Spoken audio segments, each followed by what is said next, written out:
Hi, this is Dr. Schmo from the Functional Neurology Center, and I'm here today with Franck Assasban. He's a physical therapist and the developer of Virtualis. This is a part of our traumatic brain injury technology series. So he's going to start off and kind of go into what Virtualis is and how we can use virtual rehabilitation to improve patients with, post-concussion symptoms, dizziness, vertigo, issues with scrolling, driving, hemi-neglect, you name it. So there's a lot of things that the Virtualis can do. So I'll kind of let him take it over. Hi, Jeremy, and thank you for inviting me to talk about VR today. About Virtualis, first, I wanted to say that it's not a project like let's build a company and do something. It was really in my practice. I was focused on balance disorders, vestibular rehabilitation, and motion sickness treatment.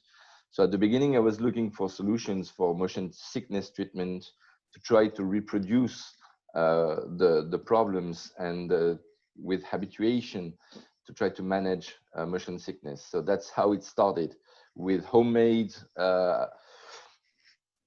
equipment. And then when I saw the VR possibilities, I bought the Oculus Rift first development kit and tried that.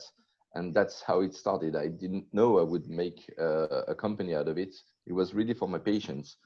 So after seeing, I was doing a lot of conferences about motion sickness and seeing the interest and especially me with my patients, the results, what it was able to bring to the patient and how fast we could treat motion sickness with this technology.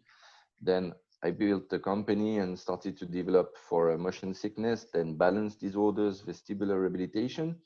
And with improvement of the technology and the possibility to use the upper extremities, lower extremities with trackers and be able not only to move the head, but the whole body, the trunk and everything.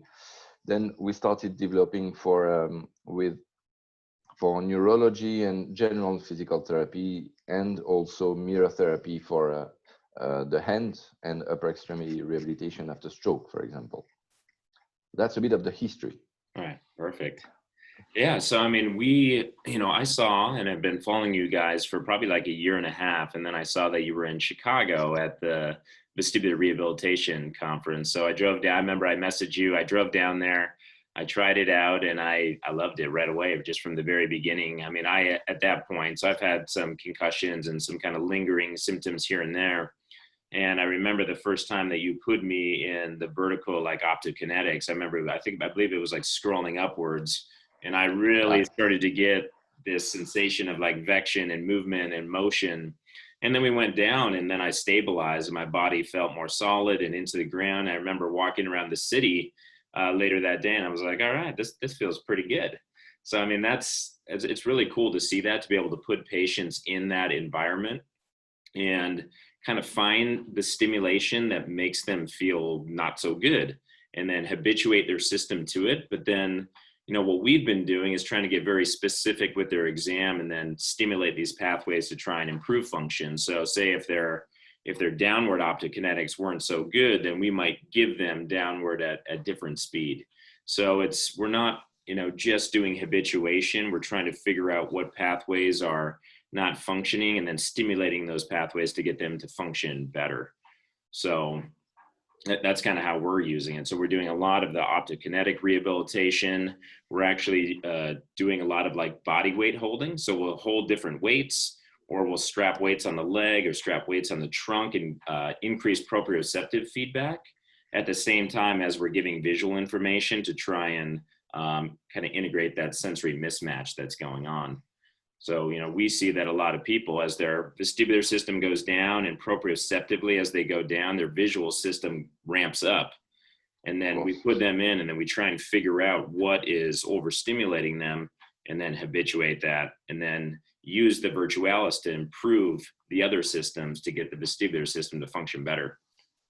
That's the key about all the optokinetic and optical flow stimulation, is that usually after brain injury or vestibular disorders, or even age coming, people used to focus on the visual inputs, and we don't have that many tools to be able to measure the part of the visual input, the vestibular input, and the proprioceptive input. So that's what we developed now without any force plate. We have a better version with the dynamic force plates, but even just with the oscillation of the head with the headset, we are able to quantify the use of visual, vestibular, and proprioceptive. What we see is that most people use too much their visual system.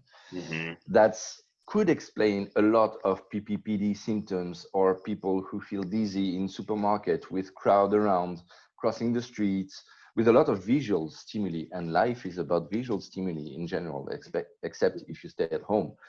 So the idea is to have this, to recreate this mismatch between the visual system and the proprioceptive and vestibular system. While you're doing optokinetics, your visual system is very strongly saying, I'm going down, I'm going up. And that's why you are actually moving. Like when you're standing still in a train at a train station and the train next to you starts moving, you actually feel like you're going backwards. So it's the same. The visual system is very strong to say, hey, I'm moving. So the idea about all that is, if we can recreate this mismatch, the eyes say, I'm turning or I'm going down. The vestibular and proprioceptive system are saying, I'm not moving.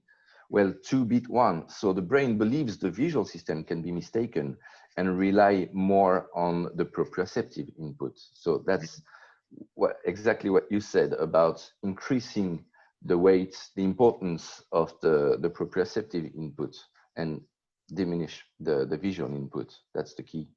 Yeah, 100%. So do you want to kind of go through maybe a little bit about the mirror therapy and how that was developed? Yeah, sure. Well, I'm trying to find videos. Maybe if you want me to share that, maybe I'll find that later. Um, the mirror therapy is, in fact, what the brain believes the body can do. That's the secret of VR. That if you can fool the brain and show the brain your body can actually do that, well, the body will be able to do that. Mm-hmm. So we developed that. You probably know the original mirror therapy. You put a mirror, you move the right hand, and you look at the reflect, and you think it's your left hand moving if you have hemiparesis on the left side, for example.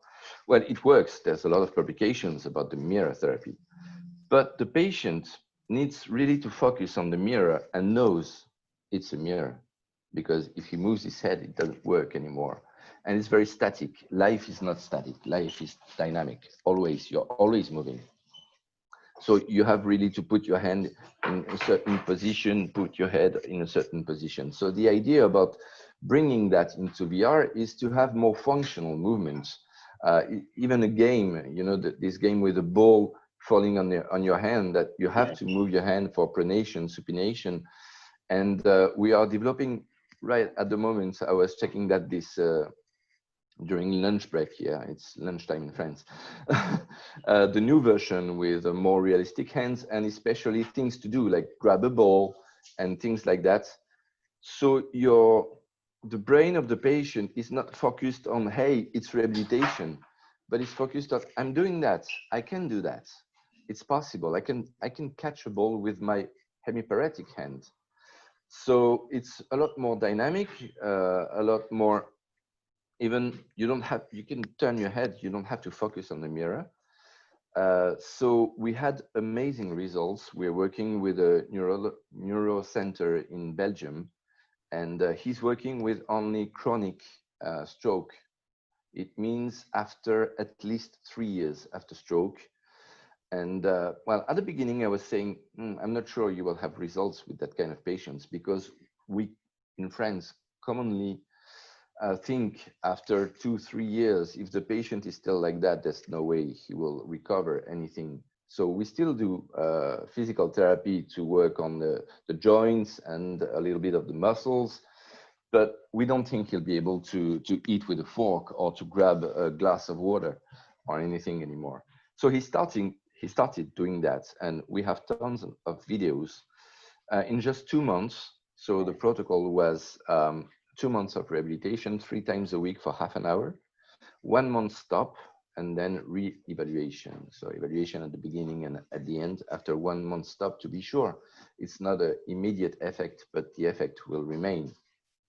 And most patients were able to eat with a fork, to grab something, to grab a can, and to reintegrate this hemiparetic hand into their everyday life and start to do something. So as you say, yes, there is hope, and there is always hope. Mm-hmm. And I think VR is able to, as it fools the brain, maybe this kind of patient could have done it.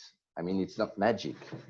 The nerves were able, but maybe the patient gave up on this hand because it was too difficult for him and he didn't believe he could do it.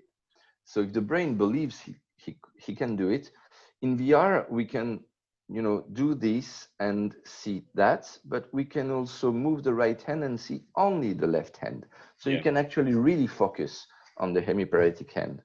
So I think it's the key is that we manage to fool the brain and make the brain believes it happens. So the patient will make the effort to do it again. Very cool. Yeah, so I mean, we'll use the mirror therapy, and pre and post we'll go in and like electrically stimulate with SSEP, like on the wrist, or do like electric stim, or use the Resi Max and do vibration to give feedback, and then put people in the mirror therapy. So we just like to layer different therapies on top of things and make things more integrated. I think we can work together on that because we're working with this neuro team as well on electrostimulations with seeing the hand moving in VR, even if it's not moving. So we are trying to calibrate the electrostimulation and what you see in the goggles to be able for the patients to feel actually it's moving and to see the hand moving, because again, vision is very important. Yeah, very cool. Yeah, I always tell people, I mean, the visual system uses your whole brain. I mean, really, when you map it out, I mean, multiple different regions of the brain are used with visual. And when you have these concussions and TBIs, I mean, the visual system's always going to get affected. And when those systems get affected, it obviously changes how you know where your body is in space. So that changes how you move. So a lot of patients that we see are very timid going through their environment. They have short steps. They have a hard time turning. And when you put them in a safe environment, a virtual environment, it allows them to kind of build that confidence. And when they go out into the real world, things just seem to be much easier. Exactly. Yeah. So with the Virtualis, we can use it for rehabilitation, but then we can also use it diagnostically. Do you want to go through some of the diagnostics that we could use with Virtualis, like an example, like the subjective visual vertical, or like the rod and frame test? Sure. I'm trying to open the window so I won't miss anyone. Okay. So as assessments, excuse me just a minute. Yeah, it's opening. So we have things that were quite difficult to do with other systems. Like if I start with general physical therapy, let's say, sorry. Okay, I'm in. Let's put that in English. Easier. Okay. And assessment. So for example, if you want to measure the cervical range of motion, the range of motion of your cervical spine, it's really difficult to do with everyday tool you have in a physical therapy or in a clinic. So that was the first thing to develop for us with the VR goggles, is that you can very precisely, it's 0.1 degree precision. You can measure the range of motion of all movements in about, let's say, 30 seconds. And we don't only record the maximum range, but also where the patient starts feeling pain. And sometimes it's more interesting to work on the pain zone of the cervical spine than on the maximum amplitude of the movement. So it just has to press a trigger, oops, and then go back. And we have these two values. There's another test that's called the cervicocephalic relocation test. It's not really used in the US, I believe, but it's very interesting. It's a test to measure the answer of the proprioception of the muscles of the neck. And I think it's very important to understand that the vestibular system is informing the brain of the movements of the head, okay, but it's always connected to the position of the head regarding the trunk. And it's very important because if I have an acceleration like that, I will have a postural response. So my vestibular system will say, okay, there's an acceleration, and that's why I have this postural response. Now, if I'm standing and my head is like that, and let's say the bus starts, the vestibular signal will be exactly the same, but my postural response will be completely different because of the proprioception of these muscles who said, hey, don't forget the head is turned by maybe 45 degrees. So you have to adapt your answer. So for all these patients who have arthritis, how do you say that? Yeah. Okay. Or chronic pain and the muscles are really, really tight. And so the proprioception is not good. It can explain all these patients who feel a little bit dizzy, not vertigo, but a little bit dizzy and not comfortable in the street, and they feel like there's something abnormal, but they don't know what exactly. So a good thing is to go and try to find out if there's this kind of proprioceptive issue in these profound muscles. So that's a very easy test in about 30 seconds. Then the Bell's test. The Bell's test is supposed to be with a paper and cross the bells. Yeah. It's most an occupational therapist test for visual neglect. So it's very easy to do in VR. And we have especially the way the patient did the first, second, third. What we did recently is to bring this sensory organization test inside the VR goggles. I was talking about that, the importance of the visual, proprioceptive, and vestibular system. Very interesting. Subjective visual vertical. I don't know how you do it in the US. In France, it's mostly used by vestibular therapists, by audiologists and ENTs and vestibular physical therapists. Why? Because of course, with there's an autolytic, so a static vestibular condition, you can have your feeling of verticality going up to 5-7 degrees. When you cut the vestibular nerve, usually you have deviation of 7 degrees, 8 on the side of the lesion. But we discovered, not we, but many teams, research teams and labs in France have published about this orientation of the perception of the verticality of the patient after stroke. And after stroke, it's not 7-8 degrees, it can go up to 25 degrees. So I don't know if the name is correct in English, but we have the pusher syndrome. And the patients are like this. Well, we can try and understand that their sense of verticality is completely tilted. So it's very effective to monitor.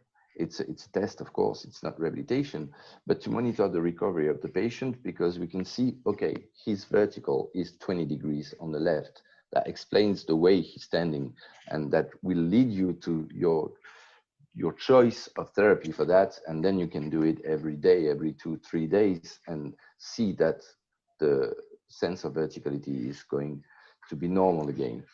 So that's subjective visual vertical. The dynamic one, it's a little bit different with optokinetics behind, but it's the same test. And rod and frame test is very interesting because as we talk about the importance of the visual inputs, the rod and frame test is to do the subjective visual vertical, but with a tilted field of view. It's very important to have the whole field of view that's tilted. So we are able to measure the field dependence for the patient. If the patient is building his own sense of verticality with what he sees, the walls, the floor, what he sees, that explains people who are really uncomfortable at the mountain when there's nothing straight, like straight lines close to them. Or if they trust more than their vestibular system, which is able to say that's vertical because it's connected to the gravity. So it's interesting to see the deviation of this verticality with a field of view tilted. And there's now Stroop test as well for cognitive memory tests. And we are adding more and more tests for, we have the upper limb range of motion, and we are adding at the moment all the, the back conditions, so rotations, inclinations of the back as well.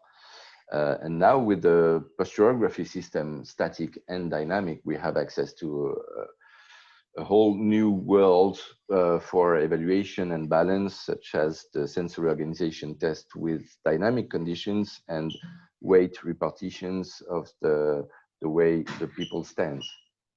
Very cool. Yeah, so I mean, we had a person this last week whose subjective visual vertical was only tilted, I think it was like 3 degrees, and that was after a concussion.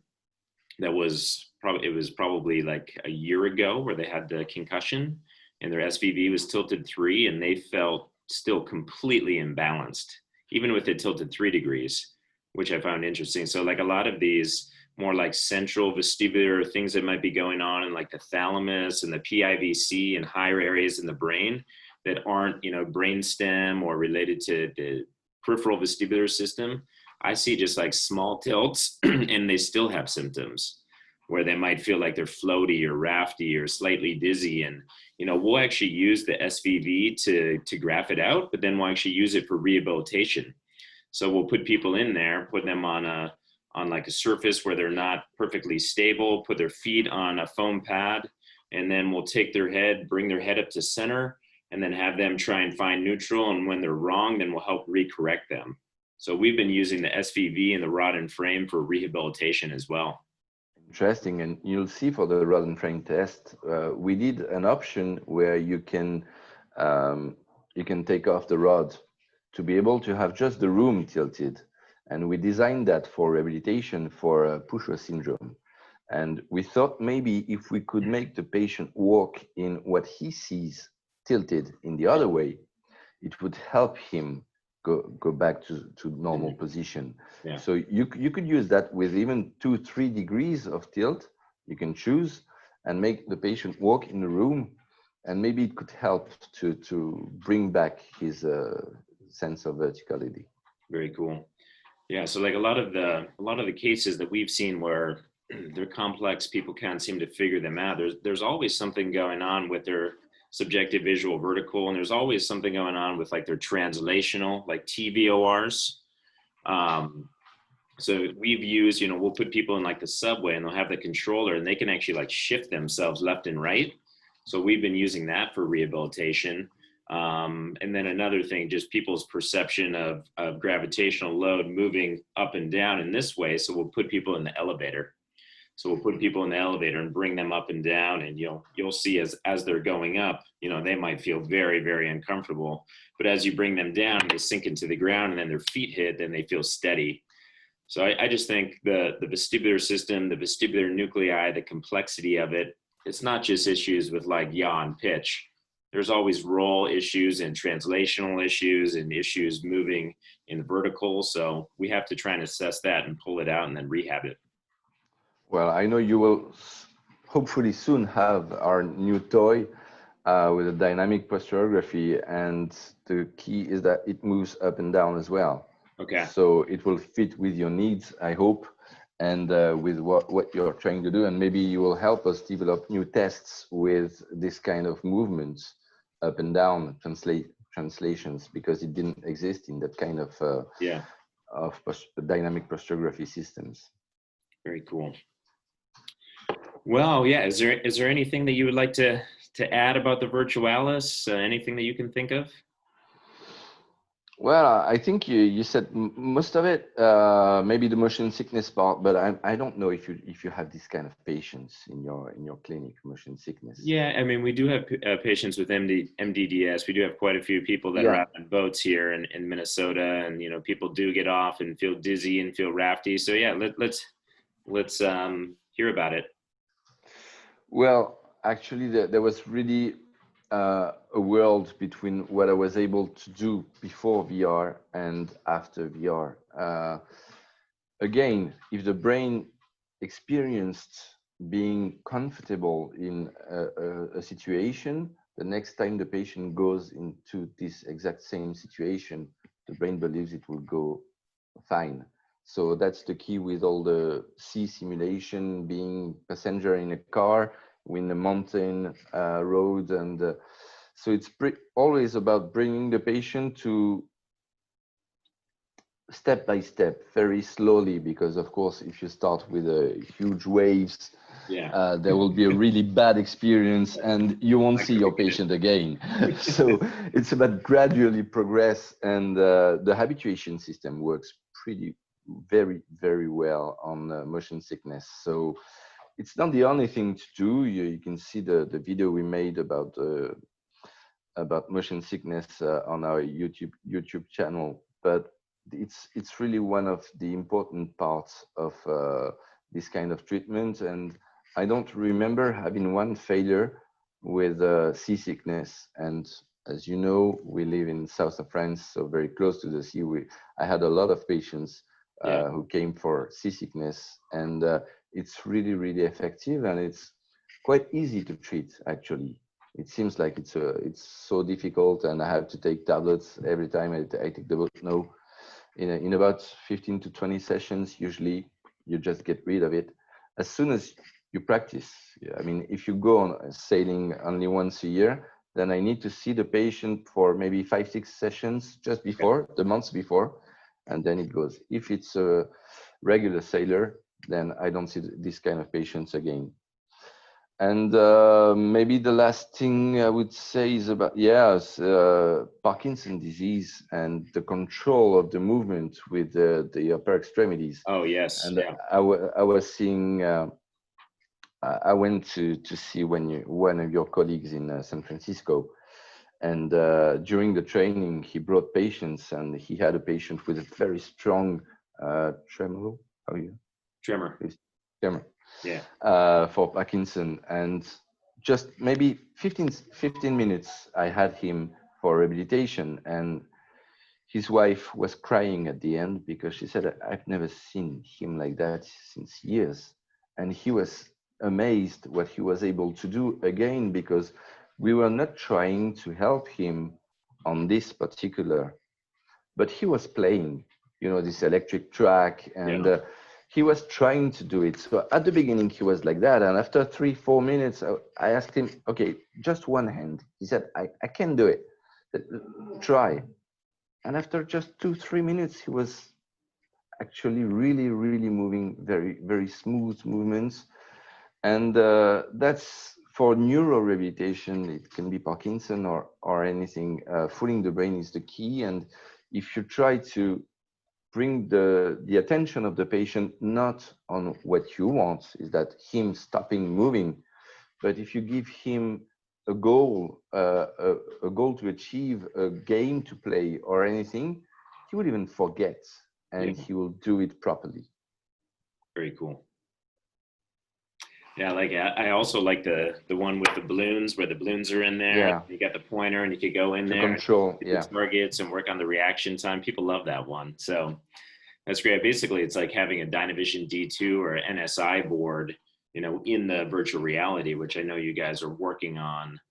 Trying to integrate more cognitive training, and maybe take some of the things from some of these other technologies that we use in functional neurology and put them into the system. So that's what the vision I had from the beginning is that, okay, if you go to a clinic, we have a system to treat, let's say, mirror therapy. We have a different system for cognitive exercises. We have a different system for the precision of the upper extremity. We have a different system for the back. It yeah, costs a lot of money. It takes a lot of room in your office.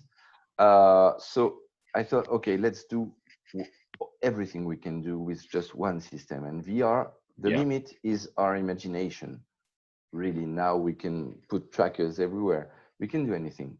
So it's the idea is to be able to do cognitive for dementia, for Alzheimer, for, of course, all the neuro traumatic brain injury, concussion, vestibular, balance, shoulder, knee rehabilitation after surgery, hip, ankle, everything with just one system.